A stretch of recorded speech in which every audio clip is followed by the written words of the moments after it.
저희가 이 찬양을 통해 고백하였듯이 우리는 참 주님 앞에서 하루 만에 지었다 피었다 지는 그 작은 이름 없는 꽃과 같고, 그리고 그 커다란 바다 속에 한번 밀렸다 오는 그 작은 파도와 같고, 그 안에 이긴 안개와 같음을 고백합니다. 이렇게 작고, 이렇게 보잘것없고, 이렇게 너무나 연약한 저희에게, 우리에게 찾아오셔서 이 한 사람 한 사람을 찾아내셔서 주님의 이름을 알게 하시고, 주님과 교제하게 하여 주시고, 주님의 아름다우심을 알게 하여 주시고, 주님으로 인해서 우리의 영혼이 살아있는 것 같은 그 기쁨 속에, 그 평안 속에, 그 안식 안에 거할 수 있도록 우리에게 사랑을 베풀어 주셔서 감사드립니다. 주님, 저희가 주님의 말씀 앞에 섰습니다. 주님을 알아가기를 갈망하는 이 심령들 가운데 주님의 생수와 같은 그 말씀들을 들려주시고, 각자의 삶 속에서 주님의 은혜가 얼마나 귀하고 깊이 임하고 있는지 주님 깨닫고 다시 한번 영광 돌려드릴 수 있는 복된 시간 되게 하여 주시옵소서. 이 시간 모든 시간의 주인이 주님이심을 고백합니다. 이 사도신경을 통해 우리의 믿음을 다시 한번 결단하고 또 우리의 믿음을 고백합니다. 주님, 저희가 이전에 형식적으로 드렸던 이 사도신경 속에서 이제는 형식으로만 그쳐가는 것이 아니라 한마디 한마디, 한 구절 한 구절 속에 담겨있는 깊은 의미와 나의 삶을 다 바쳐 주님을 경배하고 또 우리의 이웃을 사랑해야 하는 이 모든 사도신경의 고백이 진정한 나의 믿음의 고백이 되게 하여 주시고, 또 그렇게 되기를 갈망하고 결단하는 시간이 될 수 있도록 인도하여 주시옵소서. 감사드립니다. 예수님의 이름으로 기도드립니다. 아멘. 네, 반갑습니다. 네, 오늘 사도신경 5번째 시간입니다. 우리 참 이 시간에 많이 피곤하고 힘들 텐데, 그래도 이 시간에 오셔서 사도신경 강의를 또 듣고 또 찬양하고 기도하며 하나님 앞에 서시는 우리 여러분들을 축복합니다. 네, 페이퍼 나눠드리죠.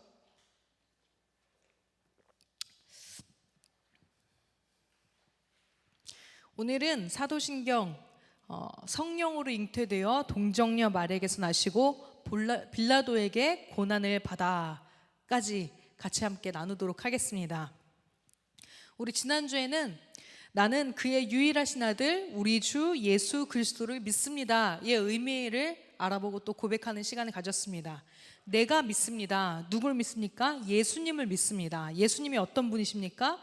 그분은 주님이십니다. 나의 주님이십니다. 주인이십니다 라는 고백을 했습니다. 그래서 주님이 말씀하시면, 나의 주인이 말씀하시면, 우리는 종된 사람들은 주님의 뜻이, 주인의 뜻이 내 뜻이 되고, 주인이 하는 결단이 나의 결단이 되고, 주인이 품은 생각이 나의 생각이 되는 게 종된 사람의 모습이라고 했습니다. 그리고 그리스도를 믿습니다라고 고백했습니다. 그리스도는 구원자라는 뜻입니다. 이 세상에 있는 많은 것들이 나를 구원할 것처럼 여기게 만드는데, 그러나 그 모든 것들 속에서 그것들이 나의 구원자, 나에게 생명을 줄, 나를 지킬, 나의 전부가 될 구원자가 아니라, 거기에 내 생명이 달려있는 게 아니라 오직 주님만이, 주 예수 그리스도만이 나의 구원자입니다. 그리고 우리가 믿음으로 결단하며 고백하는 표현이 나는 그의 유일하신 아들 우리 주 예수 그리스도를 믿습니다 라는 고백이라고 했습니다. 그런데 거기서 특별히 중요한 단어가 우리라는 고백으로 같이 주 예수 그리스도를 믿습니다라는 고백을 우리 주 예수 그리스도를 믿습니다라는 고백으로 드린다고 했습니다. 내가 하나님을 믿고 하나님의 사랑을 알고 내가 주님의 종이 되고 이 모든 사랑의 결단을 하는 건 반드시 우리라는 삶 가운데, 내 옆에 있는 이웃들 가운데 주님이 정말 우리의 구원자가 되시고, 그 구원자가 되신 주님으로 인해서 내가 기쁘고 내 삶이 평안하고 내 삶이 생명을 얻은 것 같은 이 모든 사랑 안에 거하는데, 그것이 나만 누릴 게 아니라 내 옆에 있는 우리들에게도, 내 옆에 그 주님이 그리스도 되심을 누리지 못하고 있는, 세상 속에서 구원자를 여전히 찾아 헤매고 있는, 그리고 우리보다 약한 상황, 낮은 곳에 처한 상황 속에서 고통스러워하며 신음하고 있는 그 모든 나의 이웃들 속에서도, 그 삶 속에서도 우리가 주님 예수 그리스도시는 우리의 주님이십니다라고 고백될 수 있도록 우리가 그 이웃들의 삶 속에 참여하고 책임을 져야 되는 그런 임무를 하나님께 또 부여받았다고 고백했습니다. 그래서 나는 그의 유일하신 아들 우리 주 예수 그리스도를 믿습니다 라는 이 짧은 문장 안에 많은 내용이 담겨 있는 걸 또 같이 고백을 했습니다. 오늘은 그는 성령으로 잉태되어 동정녀 마리아에게서 나시고 본디오 빌라도에게 고난을 받아, 이 문장에 담겨져 있는 의미를 또 같이 한번 찾아보도록 하겠습니다. 먼저 그는 성령으로 잉태되셔서 세상에 인간으로 자신을 낮추어 오셨습니다 라는 의미에 대해서 같이 한번 보겠습니다. 이 나는 그의 유일하신, 그 앞에 있는 라틴어를 보시면 나는 그의 유일하신 아들 우리 주 예수 그리스도를 믿습니다, 이 다음에 그러면 내가 믿고 있는 그 예수 그리스도, 우리 주 예수 그리스도, 그분이 누구시냐, 그분은 누구시냐에 대한 설명들이 이제 그 뒤에 계속 나오고 있습니다. 그래서 먼저 성령으로 잉태되어 동정녀 마리아에게서 나시고, 그 예수 그리스도가 누구시냐 하면 성령으로 잉태되셔서 동정녀 마리아에게서 나신 분이다 라고 하는 내용이 바로 뒤따라 이어 나오는데, 그 부분 함께 보겠습니다. 먼저 우리 같이 한번 읽어볼까요? 우리 라틴어 정도는 다 읽을 수 있잖아요, 그쵸? 자, 우리 1번입니다. 같이 읽겠습니다. 시작. Qui conceptus est de spiritu sancto. 자, 읽을 수 있죠? 이 정도는 뭐. 네, 우리 한글 번역문을 보면 쉼표 없이 그는 성령으로 잉태되어 동정녀 마리아에게서 나시고, 이런 내용들이 쉼표 없이 그냥 쭉쭉쭉쭉 나오지만, 그런데 라틴어 원문으로 보면은 두 문장이 함께 쉼표의 구분을 통해서 두 문장이 연결돼서 나타난다는 걸 볼 수 있습니다. 앞부분에 해당하는 문장 Qui conceptus est de spiritu sancto는 이 마지막 단어인 쌍토 뒤에 다음에 쉼표가 있습니다. 쉼표 있는 거 보이시죠? 네, 쉼표가 있습니다. 네, 그래서 꾸이는 그분, 우리 주님 예수 그리스도를 가리키는 그분을 뜻하는 관계대명사 후이고, 그 다음에 그 뒤에 부분은 누구누구에 의해 응태되다, 아이를 가지다라는 뜻으로 conceptus est de 이렇게 표현이 되고, 그 다음 그 뒤에 그분이 누구에게 잉태됐냐, 무엇으로 인해서 잉태됐냐, 바로 거룩한 영, 성령 때문에 잉태됐다, 즉 성령님에 의해 잉태되셨다, 그게 바로 예수님이시다라는 문장이 강조되고 있습니다. 그런 다음에 쉼표를 나타나고 그 뒤에 계속 말씀이 이어지는데요. 혹시 뒤에 방송실 이 마이크 지금 혹시 여기 들릴 때는 에코가 안 들리나요? 괜찮으세요? 전 지금 약간 노래방에 있는 기분이 들어서요. 괜찮으세요? 들려요? 이 좀 소리를 해주시면 좋을 것 같아요. 네, 감사합니다. 네, 그래서 두 번째 보겠습니다. 하나님의 독생자 예수 그리스도께서 성령님에 의해 잉태되셨다는 것은, 우리가 이렇게 고백을 매주마다 드리는데, 성령님에 의해 잉태되셨다는 것은 성령님에 의해 하나님이 인간의 역사 세계 속으로 들어오셨다는 의미입니다. 이때까지 인간은, 우리 구약시대, 신약시대, 이때까지는 구약시대, 신약시대잖아요. 이때까지는 모든 사람들이, 늘 인간들이 신에게 무언가를 드리기 위해서 신을 향해서 찾아나가야 되는 존재였어요. 신을 찾아가야 되는 존재라고 생각했어요. 지금도 하나님 외에 다른 모든 세상의 신들은 마찬가지예요. 그 신에게 무언가 내가 할 수 있는 가장 좋은 것을 다 드려서 바쳐야 하고, 내가 할 수 있는 모든 것들 다 헌신해서 다 드려야 하고, 신은 너무나 거룩하고 그래서 나와 구별되고, 그래서 내가 할 수 있는 모든 걸 다해서 신에게 끊임없이 찾아가고, 신 앞에서 우리는 정결하고 거룩한 모습을 지켜나가야 되고, 그런 모습을 신이 굉장히 강조하고, 그렇지 못했을 때, 우리가 갈 수 있는 가장 최고의 것을 드리지 못했을 때 신에게서부터 벌이 임하고, 그게 우리 뭐 불교라든지 아니면 다른 그 여러 가지 힌두교라든지 모든 신들이 갖고 있는 공통점이거든요. 그런데 이때 이 한마디로 인해서 그는 성령으로 잉태되어 라는 이 고백을 통해서 이 신과 사람의 방식이 완전히 바뀐 거예요. 그동안은 인간이 신을 찾아갔어야 됐는데 성령으로 잉태되어 라는 이 표현으로 인해서 신이 인간을 찾아오는 일이 역사 속에서 일어났다는 거예요. 신이 인간을 찾아왔어요. 성령으로 잉태되어. 그런데 성령님에 의해 우리 구주 예수 그리스도께서 인간의 역사 속으로 잉태되어 들어오신 것입니다. 그 구약 성경에 보면 제사 방법이 몇 가지가 나오는데요. 구약 시대만 해도 제사 때에 하나님께 그 제사를 드릴 때 대속제일이라는 제사가 있어요. 이 대속죄일은 1년 동안 이스라엘 모든 백성들이 드린 죄를 그 제사장, 가장 대표가 되는 대제사장이 하나님 앞에 나아가서 모든 이스라엘의 죄를 용서해 주십시오 하고 대속죄일, 1년 중에 모든 죄를 한번 거룩하게 다 속죄하는 대속죄일이라는 제삿날이 있어요. 이날에 그 대제사장은 이스라엘의 모든 사람의 죄를 다 뒤집어 쓰고 하나님 앞에 나아가는데, 이 제사장은 하나님 앞에서 완전하게 정결함을 유지하고 있어야 돼요. 그래서 하나님 앞에 사람은 결코 나갈 수 없는데, 그래서 그 이스라엘 백성 안에 회막이라고 하나님이 거하시는 집을 만들어 놓고 그 안에 속죄소라고 따로 또 구별된 곳이 있어요. 그곳은 하나님만 임하신 곳이에요. 하나님만이 들어가실 수 있는 곳인데, 하나님이 계신다고 하는 곳인데, 거기에 이스라엘 백성 중에 대표가 되는 이 대제사장이 1년에 단 한 번 거길 들어가는 거예요. 하나님 앞에 서는 거예요. 인간의 모든 죄를 용서받기 위해서. 근데 들어갈 때 이 대제사장이 옷을 특별하게 입는데 그 옷 끝에 다는 게 있어요. 혹시 이거 아세요? 누가 얘기했어요? 예, 재훈 형제 우리 금메달 하나 선물해 주세요. 네, 맞아요. 방울 맞죠? 방울이라고 했죠. 예, 방울을 달아요. 옷 끝에 방울을 달면 걸어 다닐 때마다 무슨 소리가 나요? 예? 딸랑딸랑 소리가 나죠. 네, 딸랑딸랑 소리가 나요. 네, 우리 주은 자매에게도 금메달 하나 주세요. 예, 주은 자매.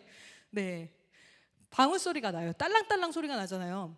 그러면 그 대제사장이 속죄소 안에 들어가서 하나님 앞에 이렇게 거룩한 모습으로 들어가는데, 죄를 용서받기 위해서 죄를 다 제사를 드리고서 이제 들어갔는데, 제사장이 하나님 앞에 거룩하지 못하면, 그 대제사장이 그 속죄소에 들어갔는데 하나님 앞에 거룩하지 못하면 이 제사장은 죽는 거예요.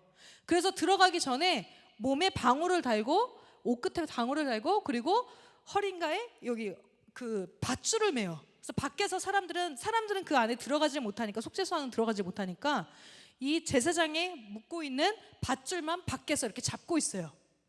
근데 이 제사장이 하나님 앞에 갔는데, 제사장이 거룩하지 못해서 죽으면 어떡해요? 죽은데 만약에 죽었으면은, 이 죄로 인해서 죽었으면 다른 이스라엘 백성들이 그 속죄소에 있는 하나님 앞으로 들어가서, 그 방으로 들어가서 데리고 나올 수가 없잖아요. 하나님 앞에 허락된 사람은 단 한 명, 이 대제사장 뿐이니까. 그 들어갈 수 없으니까, 만약에 이 대제사장이 들어갔는데 죽었으면 밖에서 밧줄을 가지고 이렇게 흔들어 보는 거예요. 밧줄을 흔들었는데 제사장이 죽었어요? 그러면 가만히 있을 것이고, 근데 제사장이 살아있어요? 그러면은 그 소리가 날 거란 말이에요.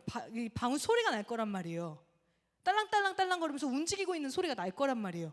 그러면은 살아있으면 걸어서 나오는 거고, 죽었으면 밖에서 갖고 있었던 그 밧줄을 가지고 끌고 나오는 거예요. 대제사장을 밖에서 끄는 거예요. 끌어내는 거예요, 사람을.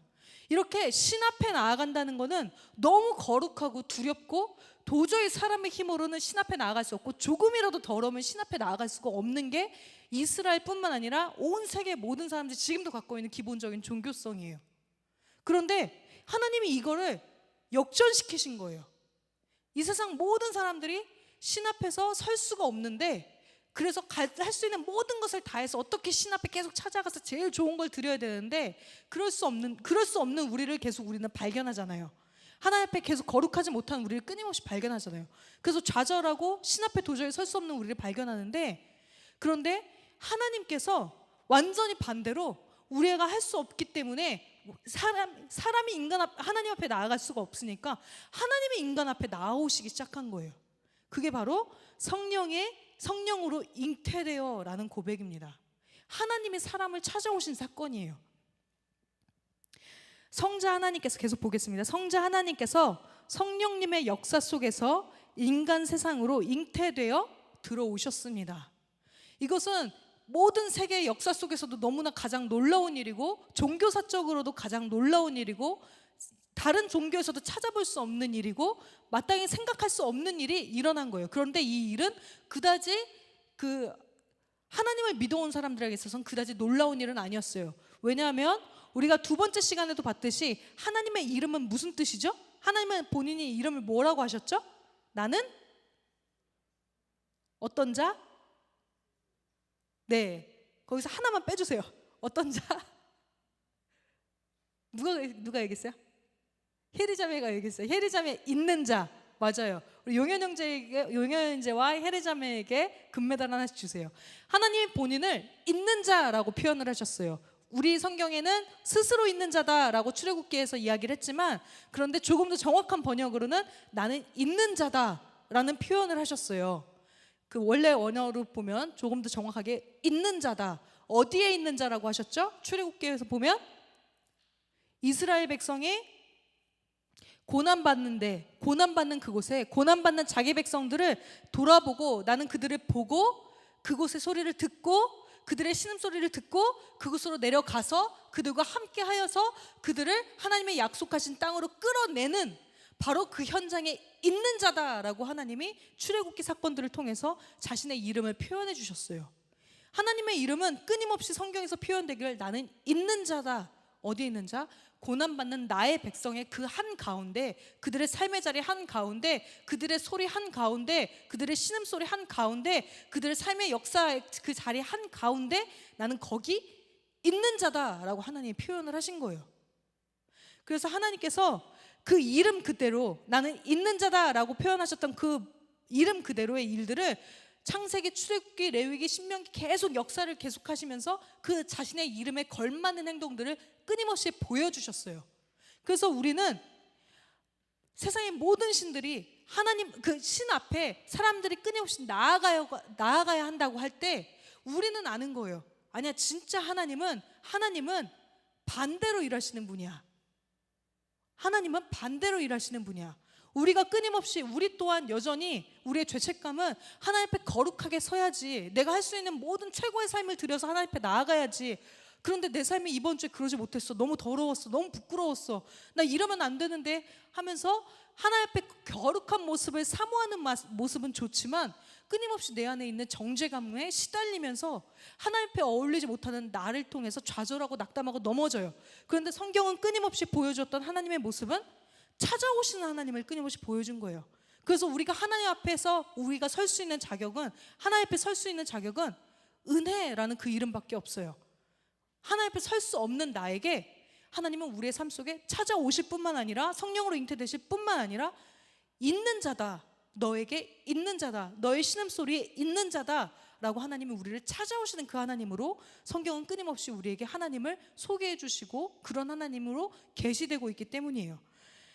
그래서 하나님은 우리 안에 계속 있는 자로 찾아오시는 분이셨습니다. 그래서 성령으로 잉태되어 라는 이 표현이 굉장히 성령으로 어떻게 하나님이 잉태되시지? 하는 놀라운 표현인과 동시에 하나님이 출애굽기부터 계속 보여주셨던 그 성품에 비해서는 놀라운 일이 아닌 거예요. 하나님은 늘 이런 모습으로 우리를 찾아오셨던 분이시니까. 계속 보겠습니다. 성자 하나님께서 성령님의 역사 속에서 인간 세상으로 잉태되어 들어오셨습니다. 그보다 더 큰 기적이 어디에 있겠습니까? 그렇다면 우리는 앞으로 성령으로 잉태하시고 라는 이 구절을 외울 때마다 성령님에 의해 잉태되어 인간의 역사 속으로 들어오신 그분이 어디에 계시는지, 우리가 이 매주마다 고백할 때마다 그 하나님이 어디에 계시는지를 떠올리지 않을 수 없습니다. 그분은 바로 우리 삶의 현장, 우리의 삶의 그 역사의 현장 속에 함께 계십니다. 하나님은 우리의 삶의 현장 속에 있는 분이십니다. 우리가 어떤 상황 속에 있든지 그분은 그 상황 속에 잉태해 계십니다. 그것을 믿는다면 무슨 두려움이 있겠으며 무슨 절망거리가 있겠습니까? 세상에서 못 넘을 산이 없을 것입니다. 하나님께서 사람의 몸으로 성령으로 잉태되어 사람의 몸으로 사람의 역사 가운데 들어오셨던 것처럼 지금 이 순간에도 우리가 성령님을 고백하듯이, 하나님을 고백하듯이, 예수 그리스도를 고백하듯이 지금 이 순간 우리 안에 성령으로 잉태되어 예수님은 끊임없이 우리 삶의 자리 가운데 잉태되어 함께 있는 분이십니다. 그래서 우리의 소리를 들으시고 우리의 삶의 기도에 응답하시고 우리의 삶을 마침내 하나님과 하나 되도록, 하나님을 만나도록, 하나님의 음성을 듣도록, 하나님의 뜻을 알아 분별하여 들을 수 있도록, 그리고 하나님이 원하시는 삶으로 내가 그것을 너무나 기꺼이 사모하며 하나님이 원하시는 모습으로 살아갈 수 있도록 성령으로 우리 안에서 역사하시며 끊임없이 잉태되시는 분이십니다. 계속 보겠습니다. 두 번째, 우리 같이 한번 또 읽어보겠습니다. 이 라틴어 읽을 수 있으시죠? 이 정도는 읽을 수 있으시죠? 같이 읽겠습니다. 시작. 나투스 엑스 마리아 비르지네. 동정녀 마리아로부터 태어나셨다라는 고백입니다. 원문에서 쉼표 뒤에 연결되는 문구는 그는 성령으로 잉태되어 하면서 쉼표를 찍었잖아요. 그러면은 그는 성령으로 잉태되어 동정녀 마리아에게서 나시고, 우리는 계속 이렇게 그냥 쉼없이 이렇게 그냥 이렇게 줄줄줄줄 외우면서 그냥 의미 없이 그냥 이렇게 줄줄줄줄 외우는 어떤 그냥 이제 그냥 형식이 되어지는데, 라틴어에서는 쉼표를 찍어서 성령으로 잉태되셨어를 강조하고, 그 다음에 동정녀 마리아에게 나셨어 하며 강조하며 또 띄어요. 이러면서 그 한마디 한마디 그 문구 하나하나를 음미하고 깊이 생각하며 고백하도록 라틴어 원문은 그렇게 구조가 되어 있어요. 거기서 성령으로 잉태되어라는 의미 뒤에 동정녀 마리아에게로부터 나셨다라는 고백이 있는데요. 성령으로 잉태되어라는 의미의 이 원문에서 나투스는 태어나셨다, 그리고 엑스는 뭐뭐로부터, 마리아 비르지네는 동정녀 마리아로부터 태어나셨다라는 고백입니다. 이 고백에도 성령으로 잉태되어와 마찬가지로 더 하나님의 우리를 찾아오시는 그 이야기가 함께 고백되고 있습니다. 두 번째는 하나님의 자기 비하입니다. 자기 비하. 성령님에 의해 임마누엘 하나님, 우리 함께 계시다고 약속하셨던 그 하나님, 그리고 성자 하나님께서 인간 세상 속으로 들어오셨는데, 그 성자 하나님은 하나님의 모습으로 오시지 않았습니다. 하나님이 뭔가 예수님이 우리의 이 땅 가운데 태어나셨을 때 태어나시면서부터 머리 위에 좀 링을 달고 오시고, 우리가 생각하는 뭔가 거룩한 모습 있잖아요. 머리에 링을 달고 계시고, 얼굴에서 후광 막 뒤에서 막 후광이 막 비치고, 날개를 막 이렇게 퍼덕퍼덕거리면서 이렇게 태어나셨으면 누가 봐도 하나님인 것처럼, 누가 봐도 거룩한 분인 것처럼, 누가 봐도 그분의 말씀 앞에 다 경배하고 경외할 수 있을 것처럼 그렇게 태어나고 그렇게 삶을 살아가시고, 그러셨으면 훨씬 편하시고 거룩해 보이고 좋았을 거예요. 그런데 하나님이 나타나시는, 자기를 하나님이 계시하신 모습은 전혀 그런 모습이 아니셨다는 거예요. 하나님은 너무나 완벽하게, 성자 하나님은 인간의 모습으로 오셨어요. 너무나 완벽하게 그 중동 지역의 눈동자, 중동 지역의 머리 흑발, 중동 지역의 그 피부, 그 사람들의 피부와 흑발과 눈동자와 모습이랑 코와 이목구비와 그들이 지내면서 먹는 음식, 그들이 지내면서 살던 문화, 그런 집, 그리고 되게 높은 어떤 대단한 대궐 같은 집에서 사신 것이 아니라 너무나 하층의 아주 평범한 집안에서 예수님이 그냥 거기서 30년이라는 평생의 시간을 평범하게 보내시면서 너무나 인간적인 모습으로, 우리의 모습으로, 우리의 삶의 모습으로 태어나셔서 오셨다는 거예요. 계속 보겠습니다. 성자 하나님은 하나님의 모습으로 오시지 않았습니다. 그 하나님은 인간 마리아의 몸에서 인간으로 태어나셨습니다. 말하자면 하나님이 자기를 비하하신 겁니다. 자기 비하를 나타내 주셨습니다. 하나님이 자기를 인간으로 낮춰주신 것입니다. 그래서 우리 인간이 겪는 모든 삶 속에 희로애락을 그분은 친히 경험하셨습니다.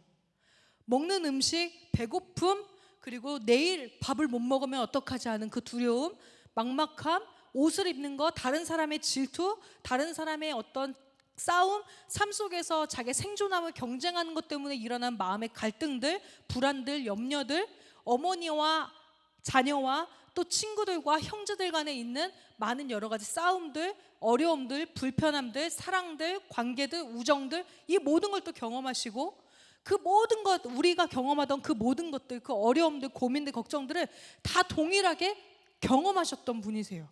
목수로 계시면서 그 자기의 직업을 통해서 만나는 사람들의 어떤 갑과 을의 관계들, 모든 것들을 다 동일하게 본인의 삶 속에서 경험하시면서 우리 삶 속에서 어떤 일이 일어나는지, 어떤 고민과 아픔과 연약함과 눈물과 기도와 기쁨과 우정과 희로애락들이 우리의 삶 속에서 경험되어지는지 예수님이 오롯이 그대로 다 사람의 몸을 입고 오셔서 경험을 하신 거예요.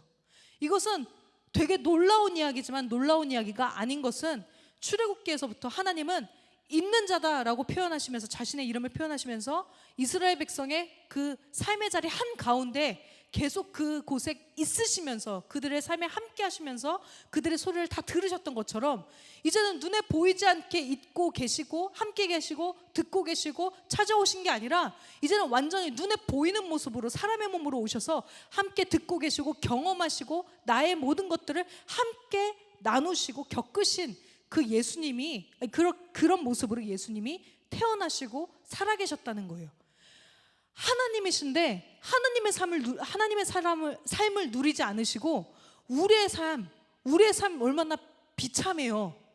우리의 삶 얼마나 보잘것없어요. 우리의 삶 얼마나 아픔이 많아요.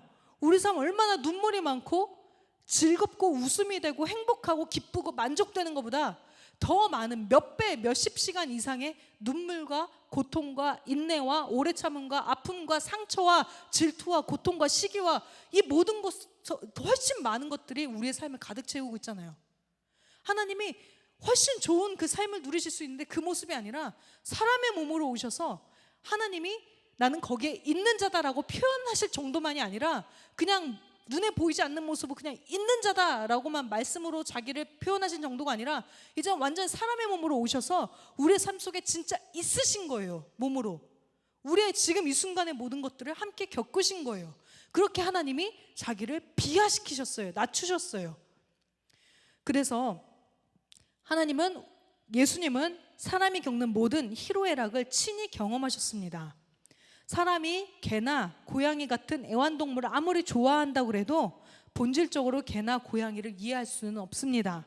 개를 사랑한다고 사람이 개로 비하될 수 없거니와 비하될 의사도 없습니다. 개를 우리가 아무리 사랑하는 것과 정말 사랑해서 예뻐하는 것과 그럼 너 개가 되라, 너 고양이가 돼서 살아라 라고 하는 건 완전 천지 차이예요. 완전 다른 거예요. 우리가 아무리 고양이와 강아지를 예뻐해서 사랑한다고 하더라도 내가 개가 돼서 살 생각은 없어요. 내가 고양이만큼 그런 삶을 살고 싶은 생각은 없어요. 그건 완전히 자기 인생을 완전히 비하하고 낮추는 일이란 말이에요. 그런데 이런 일이 하나님께서 자기의 삶을 포기하시고 개와 고양이보다 못한 우리의 모습으로 오셔서 자기를 낮추셔서 그렇게 오셔서 우리의 삶을 함께 경험하시기 위해서, 함께 살기 위해서, 함께 있기 위해서, 있으시기 위해서 오셨단 말이에요.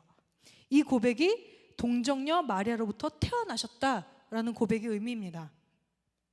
성자 하나님께서는 인간으로 자기 비하하셔서 인간의 삶을 다 경험하셨기에 내가 어떤 상태에 있든지 나의 사정을 아시고 이해하시고 도와주실 수 있습니다. 하나님의 이름이 나는 있는 자다 였기 때문입니다. 성경에서는 하나님의 모습이 단 한순간도 이 모습에서 벗어난 적이 없었던 거예요. 나는 있는 자다. 여기서도 하나님의 이름 있는 자이니라가 바로 이루어집니다. 그래서 히브리서는 다음과 같이 증거합니다. 히브리서 2장 18절 말씀 한번 같이 찾아볼까요? 히브리서 2장 18절입니다.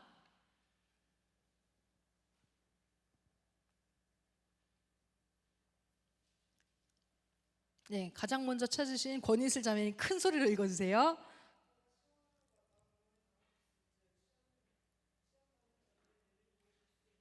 네, 자기가 무엇을 당하셨다고요? 시험을 받아서 고난을 당하셨기 때문에 시험 받는 자들을 능히 도우시느니라. 우리 금메달 우리 이슬 자매에게 지금 금메달 그동안 중에 제일 많이 받으신 분 같은데 네, 이슬 자매에게 하나 선물해 주세요. 예수님께서 시험을 받으셨다는 것은 십자가에 달리실 때 그때 막 채찍질 엄청 막 고통스럽게 맞고 십자가에 뭐 여기 자기 못을 여기다가 박아가지고 하루 동안 피를 흘리고 그러고 막 죽으셨다. 그건 물론 고통스러운 시험이었지만 이 시험이 그냥 그 십자가에 달리는 그 하루만큼의 고통이 아닌 거예요. 예수님이 이 땅에 오셔서 우리의 모든 삶을 다 겪으시고 경험하시고 오롯이 누리시고 우리와 함께 있던 것, 우리의 삶의 자리에 함께 있으셨던 것, 그 모든 것이 다 예수님께 있어서는 시험이었어요.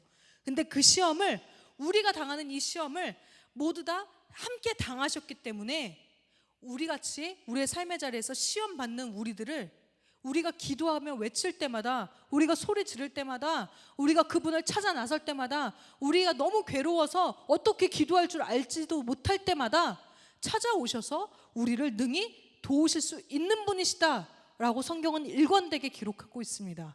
출애굽기에서도 계속 이야기합니다. 하나님은 있는 자다라고 자신을 표현하시면서 이집트의 포로로 된 백성 가운데 고통하는 그 신음하는 그들에게 나는 너희의 소리를 듣고 보고 알고 친히 내려와서 너희와 함께 있는 자라. 그리고 내가 마침내 너희를 내가 약속한 땅 가나안 땅에 이끌어서 너희를 예배하게 하겠다라고 하셨던, 그렇게 있으셨던 하나님이 성경에서 끊임없이 그렇게 함께 있음을 표현해 주셨다가 가장 결정적인 순간에 예수라는 몸을 입고 이 땅에 오셔서 우리와 함께 있으시면서 우리의 모든 시험을 함께 겪으시고 공감하시고 함께 그 시험 속에 오롯이 참여하셨다가, 그리고 이제는 성령을 보내주셔서 우리가 성령을 통해서 주님을 간구하는 모든 우리들에게 성령으로 끊임없이 우리 안에서 잉태되셔서 우리와 함께 있으시며 우리의 모든 시험 받는 것을 공감하시며 우리의 기도하는 그 모든 소리를 들으시고 능히 도우시는 분이시다라고 창세기부터 지금 여기 고백된 히브리서까지 신약 성경의 끝까지 일관되게 본인을, 하나님의 이름을 표현하고 계신 거예요. 이 고백이 동정녀 마레기로부터 나셨다라는 이 한마디 고백이 성경 전체에 펼쳐서 나타난 하나님의 이름을 드러내고 있다고 볼 수 있습니다. 이것은 하나님께서 인간으로 와 주셨기 때문에 가능한 일입니다.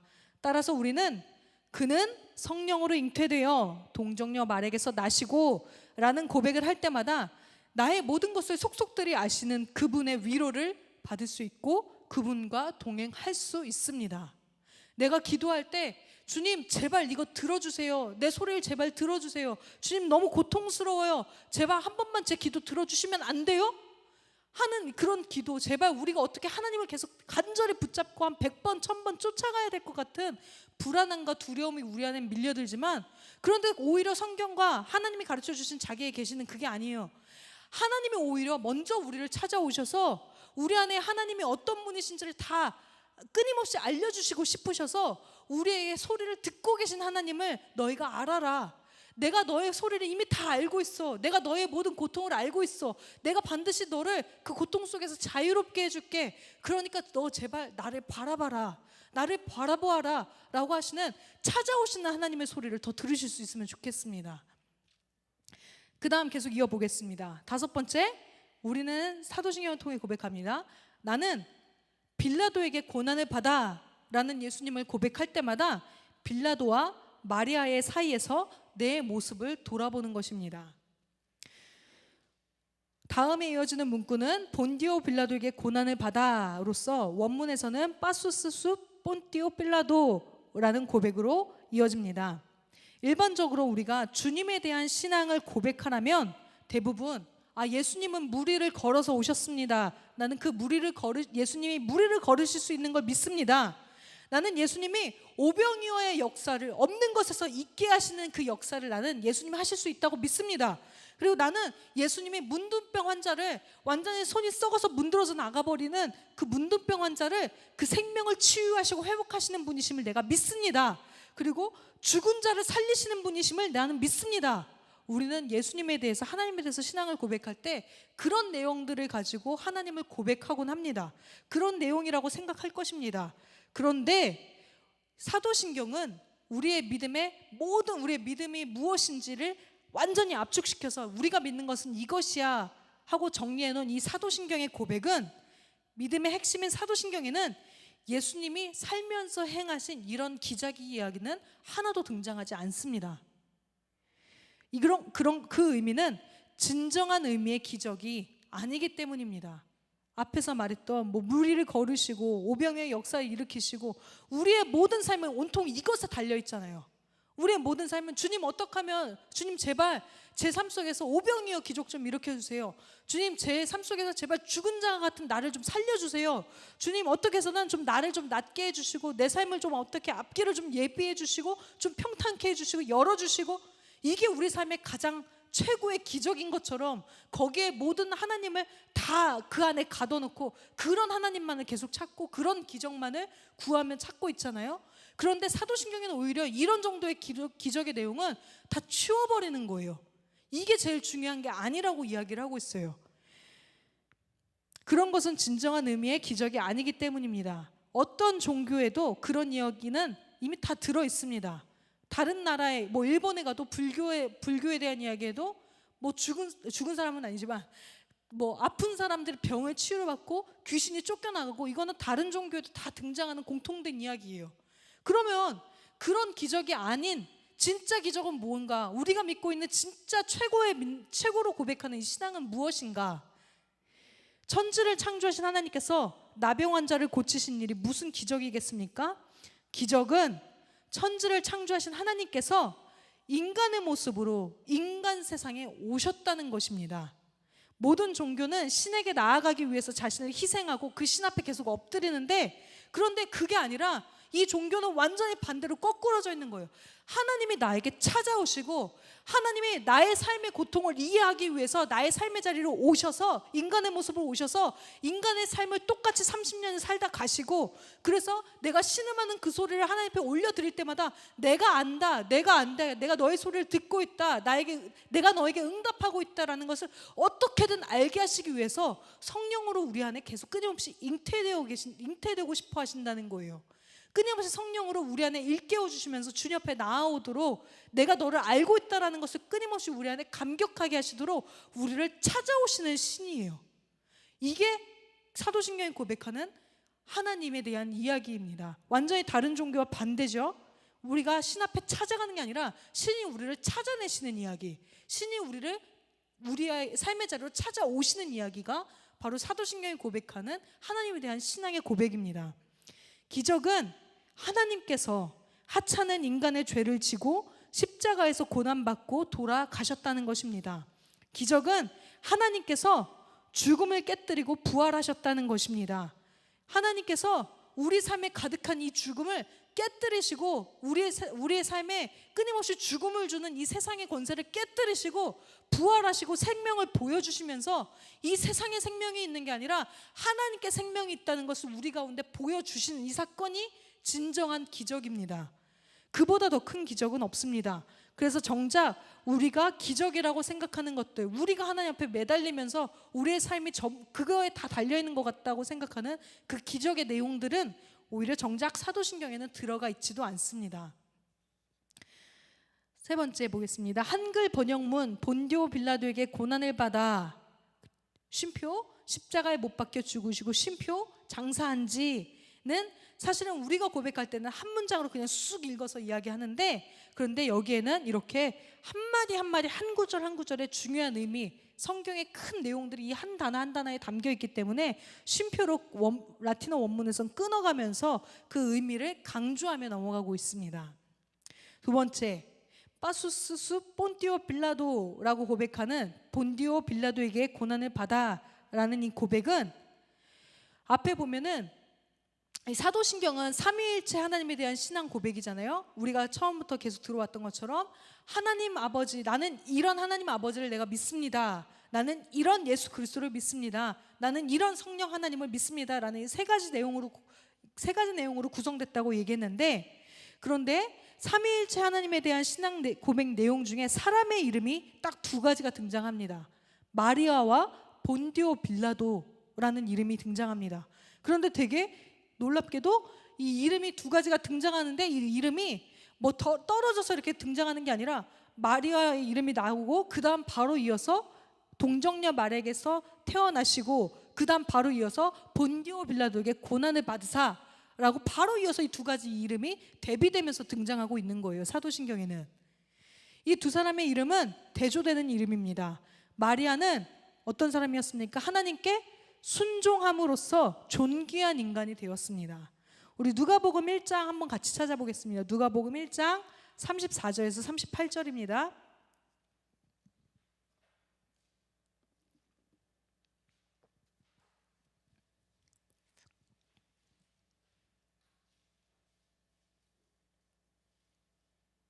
네, 누가복음 1장 34절부터 38절까지입니다. 34절, 35절 김영대 형제님 한번 읽어주세요.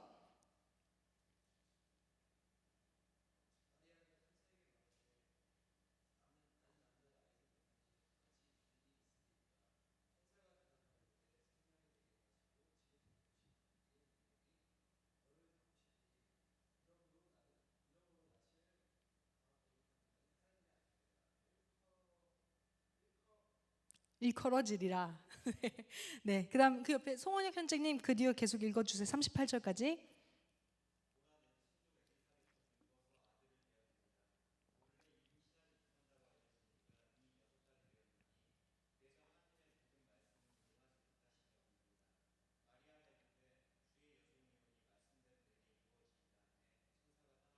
네, 두 분 금메달 선물해 주세요.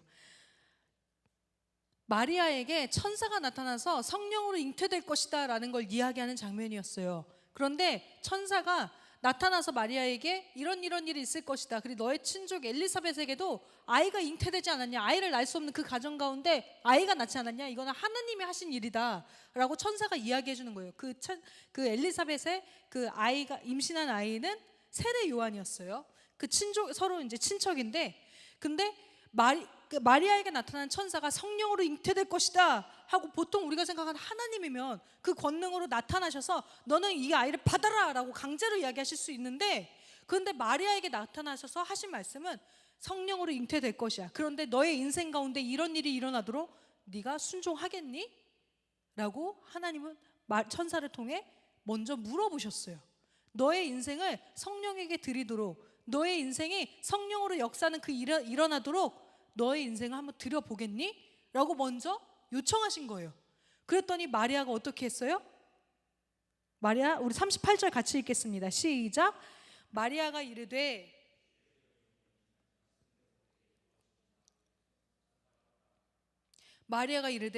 내가 주의 여종입니다. 주는 나의 그리스도십니다 라고 할 때 주라는 의미는 주님, 주인이라는 의미인데, 그 주인이 주인 되실 수 있으려면 내가 종이라는 걸 고백할 때만 하나님이 나의 주인이 되실 수 있다는 거예요. 근데 여기서 마리아가 그 천사 앞에서 내가 하나님의 종임을 고백합니다 라고 자기 신앙을 고백했어요. 그러면서 동시에 말씀대로 내게 이루어지이다 하고 자기를 하나님 앞에 드리기를 결단했어요. 성령으로 내게 잉태되게 하여 주십시오. 성령의 역사가 내 안에 일어나게 해 주십시오. 내가 이 세상에서 사람들이 나를 동정녀가, 처녀가 아이를 임신했네 하는 그 모든 비웃음이 있을지라도 내가 하나님으로 인해서 내 삶이 하나님께 드려지는, 잉태되는 그 삶에 내 인생을 걸겠습니다. 내 삶을 드리겠습니다. 성령님이 내 삶 속에 역사하는 그 삶에 내가 나를 드리겠습니다 하고 자신의 순종을 드린 거예요. 그래서 하나님께 성령을 통해서 내 삶을 드리겠습니다, 성령님 내 삶에 역사해 주십시오 라고 자신을 드리는 것을 바로 순종이라고 표현하라는데, 순종인데 그 순종을 마리아는 하나님께 순종함으로써, 순종한 사람으로서 가장 대표되는 사람으로 사도신경이 기록된 거예요. 순종한 바로 이 마리아, 순종한 한 사람, 이 마리아는 하나님께 순종함으로써 존귀한 사람이 됐습니다. 인간에게, 사람 중에 성자 하나님을 자기 몸으로 잉태하고 자기 몸으로 하나님을 낳고 자기 몸으로 하나님을 기른 것보다 더 큰 영광이 우리 안에 있겠습니까? 그런데 바로 이어서 나타나는 본디오 빌라도는 성자 하나님을 십자가에 못 박음으로써 인간 중에서 가장 저주받은 인간이 되었습니다. 주님께서 재림하셔서, 주님께서 다시 오셔서 역사의 종말이 임하는 그날까지 전 세계의 그리스도인들은 예배를 드릴 때마다 이 저주스러운 이름을 고백하는 거예요. 본디오 빌라도에게 고난을 받아 십자가에 못 박혀 죽으시고, 이거를 전 세계 그리스도인이 주님이 오시는 그날까지 매 주일 예배 때마다 계속 고백을 하는 거예요. 얼마나 저주받은 이름이에요. 그런데 그 앞에는 어떻게 이름을 고백합니까? 성령으로 잉태되어 동정녀 마리아에게서 나시고 라는 순종했던 그 여인의 이름이 전 세계의 모든 사람들이 주님이 다시 오실 그날까지 매 주일마다 순종의 대표되는 이름으로 고백되는데, 그와 반대되는 바로 이어서 예수님을 십자가에 못 박은 바로 그 빌라도가 끊임없이 저주받은 이름으로 계속 평생 동안 등장하는 거예요. 우리 인간의 역사 속에서. 세상에 태어난 인간 중에 이보다 더 저주받은 인간이 또 어디 있겠습니까? 예수님을 판 가룟 유다도 추악한 사람이었지만 사도신경에는 가룟 유다가 예수님을 배신했다는 내용이 들어있지 않습니다. 왜 마리아와 이 빌라도의 이름이 이렇게 유독 강조되고 있을까요? 두 사람의 이름이 연이어서 이렇게 등장하는 건 몹시 강조하고 있는 건데, 무엇을 강조하는 걸까? 한번 계속 보겠습니다. 세 번째, 바로 마리아의 자리, 빌라도의 자리입니다. 그렇다면 우리가 성령으로 잉태되어 동정녀 마리아에게서 나시고 와 본디오 빌라도에게 고난을 받아를 매 주일마다 고백할 때마다 우리는 이 고백을 연이어서 마리아와 빌라도를 연이어서 고백해서 드리면서 고백할 때마다 나는 어느 쪽에 속해 있는가, 나의 삶의 자리는 지금 어느 쪽에 속해 있는가를 매 주일마다 우리는 떠올리며 고백할 수 있을 것입니다.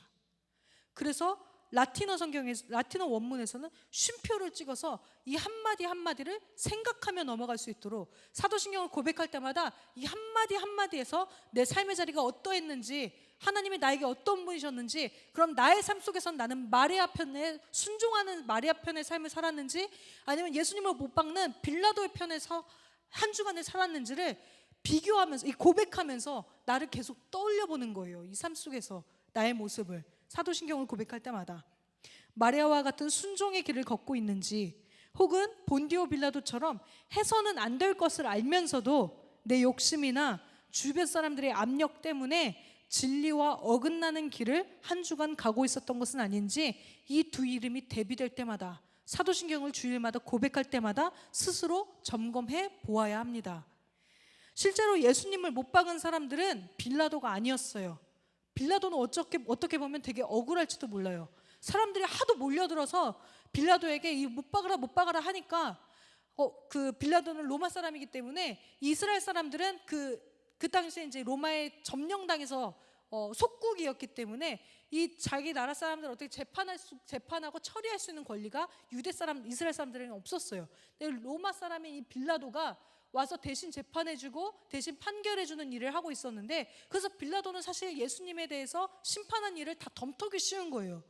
와서 고발한 거는 이스라엘 사람들임에도 불구하고 사실 이 빌라도는 예수님께 도대체 무슨 죄가 있는지 잘 모르겠는 거예요. 이해를 못 하겠는 거예요. 예수님은 되게 종교적인 이유 때문에 고발당해서 왔잖아요. 하나님의 아들이다 하고 이렇게 고발당해서 왔으니까 빌라도는 별로 잘 모르겠는 거예요. 유대인들한테는 해당되는 이야기지, 난 이거 잘 모르겠는데, 근데 너희들이 하도 그렇게 이야기를 하니까 성경에 기록되기를 이거 잘못하면 폭동이 일어나겠다, 잘못하면 이 유대인들이 다 들고 일어서서 로마의 속국인 이것들을 다 뒤집어 엎는 전쟁이 일어날 수 있겠다는 그 두려움 때문에 나는 모르겠다, 나는 여기에 죄가 없다, 그러나 너희들의 말대로 그렇게 해라 하면서 나는 죄가 없어 하면서 손을 씻었어요. 물로 그 앞에서 보여줬어요. 그러나 빌라도의 죄는 거기서 자기가 손을 씻었다는 걸로 그쳐지지가 않는 거예요. 왜냐하면 빌라도에게는 그 일에 대해서 사람들의 압력에도 불구하고 그것을 예수님을 죽음으로 몰지 않을 수 있는 책임이 빌라도에겐 있었기 때문이에요. 권리가 있었기 때문이에요. 실제로 예수님을 못 박은 사람들은 로마 군병들입니다. 그러나 우리는 로마 군병들에게 고난을 당하시고 라고 고백하지 않습니다. 그 대신 본디오 빌라도에게 고난을 받았다고, 예수님의 고난의 책임을 본디오 빌라도에게 있다고 고백합니다. 본디오 빌라도가 이 모든 일의 결정권자였기 때문입니다.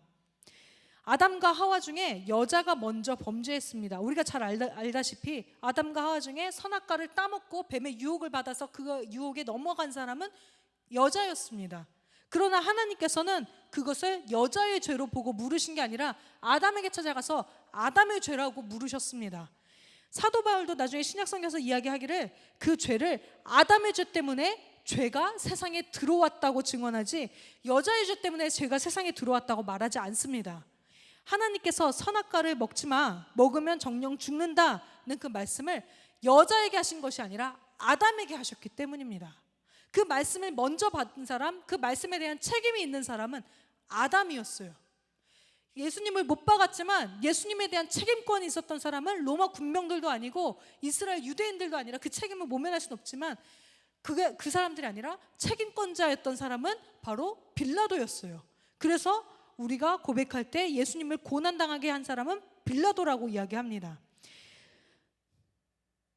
하나님께서 아담에게 그 말씀을 하실 때, 선악과를 먹지 마라고 하실 때, 하와가 그 말씀을 하실 때는 하와가 만들어지기도 전이었습니다. 따라서 아담에게는 하나님의 그 말씀을 하와에게 바르게 전할 책임이 있었습니다. 아담은 그 책임을 소홀히 하고 말았습니다. 이게 아담의 죄였습니다. 아담은 하나님의 주신 말씀을 지켜야 할 책임, 하와에게 잘 전해야 할 책임, 하와가 그런 일을 저질렀을 때도 자기 그것을 멈추고 돌이켰어야 할 책임이 아담에게 있었습니다. 하나님께 그 말씀을 들은 사람은 아담이었기 때문에. 이와 마찬가지로 본디오 빌라도도 예수님께 못질 한 번 하지 않았지만 하나님께서는 그 당시의 모든 권세를 빌라도에게 위임하셨기 때문에 그에게 책임을 물으신 것입니다. 그렇다면 하나님이 우리에게 주신 지금 이 직책들, 권세들 혹은 물질들, 우리에게 주신 이 책임들은 그냥 나 혼자 누리라고, 그냥 나 혼자에게 잘 되라고, 잘 먹고 잘 살라고, 너 혼자 잘 되라고 주신 책임이 아니라는 걸 기억해야 합니다. 본디오 빌라도가 자신의 삶 속에 주어졌던 그 권세, 그 책임을 가지고 그것을 주님을 가로막는 일에 사용했을 때 저주받은 인간이 된 것처럼, 마리아가 자신은 아무것도 아니지만 자신의 몸에 하나님의 아들이 잉태될 수 있다는 그 책임을 내가 성령을 통해서 내 안에 이루어지기를 원합니다 하고 받아들이며 그 책임을, 자신의 몸에 대한 책임을 다했을 때, 성령을 받아들이는 책임을 다했을 때 가장 영광스러운 사람의 이름으로 남았던 것처럼, 하나님은 우리에게 물질을 주시고 자리를 주시고 직책을 주시고 직분을 주시고 권세를 주시는 이 여러 가지 우리에게 책임을 주시잖아요. 이건 그냥 나만을 위한 책임이 아니라는 거예요. 하나님의 정의와, 하나님께서는 우리가 지닌 직책이나 권세나 혹은 물질은 우리 홀로 누리라고 주신 것이 아니라 하나님의 정의와 진리를 위한 책임을 다하라고 하나님께서 우리에게 위임하신 것임을 알 수 있습니다. 우리가 사도신경에서 계속 보아왔잖아요. 하나님께서 천지의 창조주이심을 믿습니다 라고 할 때, 하나님께서 천지의 창조주이심을 믿는다는 그 고백은 우리가 하나님이 창조해 주시고 하나님이 우리의 삶을 다스린다는 것을 믿고 믿음으로 내가 주일을 거룩하게 안식을 취하면서 내 삶의 모든 것이 하나님께 달려 있습니다 하면서 돈 버는 일, 내가 할 수 있는 일, 경제 일들 멈추고 하나님 안에서 온전히 쉬며 하나님께 나를 의탁드리는 것이라고 했는데, 그때 내 주변에 세상에 살면서 돈 버는 일, 여러 가지 어려운 일들, 직분이 낮고 뭐 갑과 을에서 을의 위치에 있거나 여러 가지 삶의 공경에 처해 있는 그 내 이웃 사람들에게도, 그들도 하나님이 우리의 창조주셔, 우리를 다스리고 계셔, 우리에게 안식을 허락하셔 라고 그들에게도 안식을 줄 수 있도록 우리가 그들의 삶 속에 책임을 지고 그들의 삶에 참여해야 한다고 계속 이야기를 해왔어요. 그게 하나님이 천지의 창조주이십니다 라고 고백하는 의미라고 해왔습니다. 지난주에 우리 주 예수 그리스도를 믿습니다라는 고백에서 주님이 나의 구원자이시고 나의 주인이십니다라는 고백은 나에게 신앙에만, 나의 마음의 위로만 되는 게 아니라 내 삶의 어려움을 겪고 있는 내 주변에 있는 이웃들도 그 안식을 누리도록, 그 주님, 그 구원 되신 주님을 만날 수 있도록 우리 주 예수 그리스도가 될 수 있도록 그들의 삶의 어려움 가운데 내가 같이 참여하여서 그들에게도 주님께서 구원자이심을 경험할 수 있도록, 그들의 삶에도 안식이 있을 수 있도록 내 삶을 함께 그들의 삶 속에 참여시켜야 한다고, 그 삶의 어려움 속에 내가 같이 뛰어들어야 한다고, 그래서 우리 주 예수 그리스도가 될 수 있도록 고백해야 한다고 이야기해왔습니다. 지금 여기에서도 마찬가지예요. 본디오 빌라도에게, 마리아에게 우리가 계속 이 고백을 연이어서 할 때마다 마리아라는 사람이 하나님께 순종함으로 자신의 삶이 하나님께서 가장 영광스러운 삶이 될 수 있도록 사용하셨던 것처럼, 또 본디오 빌라도가 그는 직접 예수님께 십자가를 못 박지 않았지만 하나님께서 그에게 주셨던 권세를 그가 악용하여 사용함으로 그가 자신의 편리와 자기 자신만을 생각하는, 다른 사람들이 폭동을 일으킬까 봐 두려워해서 다른 사람의 눈치 때문에 정의롭고 공의로운 일을 하지 못함으로 인해서 그렇게 자기의 직분을 함부로 사용함으로 인해서 저주받은 이름이 됐던 것처럼, 하나님이 우리에게 주신 이 책임들, 우리에게 주신 물질들, 우리에게 주신 직분들, 우리에게 주신 자리들, 이 모든 것 하나하나는 나의 것이 아니라 하나님 안에서, 우리 이웃들 안에서 내가 이것을 어떻게 사용하고 있는가를 우리가 매주마다 사도신경을 고백하며 돌아보아야 할 책임을 하나님께서 우리에게 물으신다는 겁니다. 이해가 되시나요? 이 고백이 계속 하나님과 나만의 관계가 아니라, 신앙이라는 것은 하나님과 나만의 관계가 아니라 내 이웃들, 그리고 특별히 나보다 어려운 이웃들의 삶에 내가 뛰어들어서 그들의 삶을 함께 책임지고 참여하는 것이 신앙 고백 안에 계속해서 반복해서 나타난다는 거예요. 그게 우리의 믿음의 고백이어야 하고 우리의 삶의 내용이어야 한다고 신앙 고백은 끊임없이 말하고 있습니다. 계속 보겠습니다. 다시 말해 이 신앙 고백 앞에서 우리는 우리에게 주어진 것이 무엇이든 그것을 하나님 앞에서 정당하게 사용하고 있는지 늘 되돌아보아야 합니다. 우리의 삶 속에 하나님이 나에게 주신 것들, 이것을 하나님 앞에서 그리고 내 이웃들 안에서 내가 어떻게 사용하고 있는지 정당하게, 진실되게, 정의롭게, 또 이기적이지 않게 사용하고 있는지 끊임없이 사도신경을 고백하는 한 구절 한 구절마다 내가 나를 하나님과 나의 관계 안에서, 내 이웃과 나의 관계 안에서 끊임없이 돌아보며 그 책임을 살펴야 하는 게 우리의 신앙 고백이라고 고백할 수 있습니다. 네, 우리 함께 기도하겠습니다.